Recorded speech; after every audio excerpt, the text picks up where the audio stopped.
Halo semuanya, di video ini saya akan menjelaskan soal pertama yaitu tentang looping atau perulangan di Java. Program ini akan meminta input angka n dari pengguna, lalu mencetak bentuk segitiga angka dari 1 sampai n, dan juga menghitung jumlah semua angka yang dicetak. Pertama, saya import kelas scanner dari java.util untuk mengambil input dari user.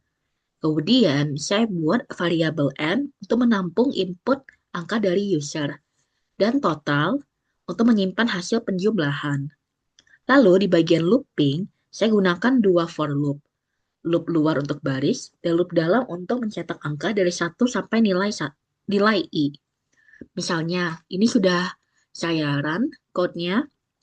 Kalau nilai sama dengan 5, saya masukkan 5, maka tercetak segitiga seperti ini. Setelah selesai mencetak, juga ditampilkan jumlah semua angka yang dicetak menggunakan variabel total, yaitu kalau di sini itu jumlah semua angka yang dicetak ada 35.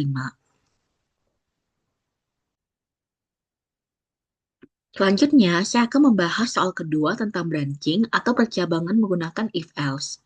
Program ini akan menentukan nilai huruf dari input angka antara 0 sampai 100. Pertama, saya ambil input nilai menggunakan scanner.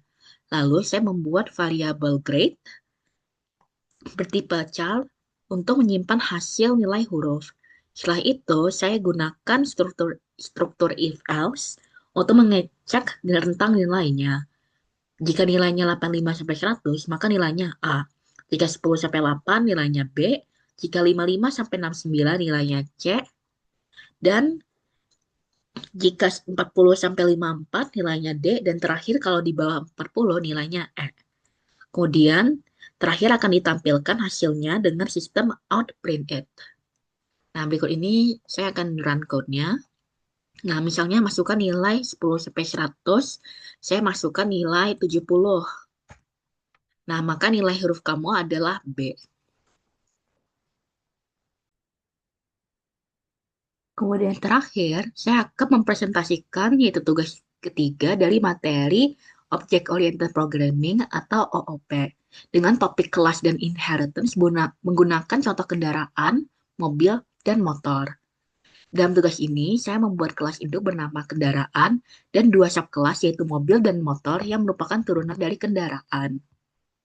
Pertama, saya membuat kelas kendaraan yang memiliki dua atribut private, yaitu merek bertipe string dan kece- kecepatan bertipe int. Atribut ini menggunakan encapsulation, jadi untuk mengaksesnya saya membuat getter dan setter. Selain itu, kelas kendaraan juga memiliki metode jalan tanda kurung yang nanti saya akan di-override oleh subkelas. Selanjutnya, saya membuat kelas mobil dan juga kelas motor. Keduanya menggunakan konsep inheritance, yaitu dengan menuliskan, misalnya itu di mobil ini tuh public class mobil extends kendaraan. Kemudian di motor itu ada public class motor extends kendaraan. Di masing-masing subclass, saya melakukan override terhadap metode jalan tanda kurung. Jadi output yang muncul akan berbeda tergantung jenis kendaraan. Contohnya untuk mobil Toyota berjalan dengan kecepatan 120 km per jam. Dan untuk motor itu, motor Yamaha berjalan dengan kecepatan 100 km per jam.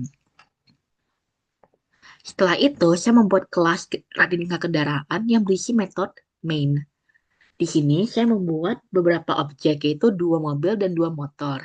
Yaitu ada mobil Toyota dengan 120 km per jam, Honda dengan kecepatan 140 km per jam, Yamaha 100 km per jam, dan Suzuki 90 km per jam. Lalu saya memanggil metode jalan dari masing-masing objek untuk menampilkan hasilnya ke layar. Ketika program dijalankan, hasil output yang muncul adalah seperti berikut ini. Nah, hasil ini menunjukkan bahwa konsep inheritance dan overriding berhasil diterapkan, karena masing-masing subclass bisa menampilkan perilaku yang berbeda, meskipun berasal dari kelas induk yang sama. Sekian video saya, terima kasih.